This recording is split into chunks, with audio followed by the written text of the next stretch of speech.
माई के दिन माई के नाम मुहिम के विजेता लोग के मिलल ड्रीम सिटी मुंबई के स्टार होटल में रात्रि भोज करे के मौका।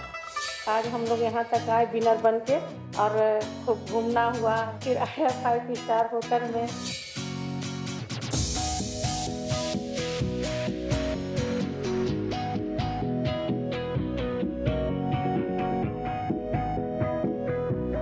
अभी हम इसे गैल बानी 5 स्टार होटल।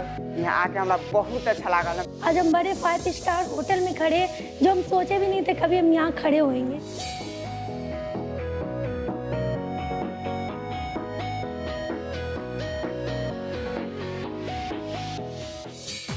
रात्रि भोज के बाद भेटाइल कुछ ऐसन कि विजेता लोग के खिल गए मान।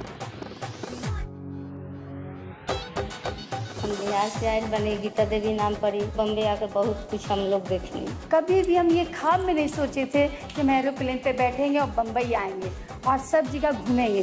जी भाई इसको का कि दिल से हम धन्यवाद देते हैं।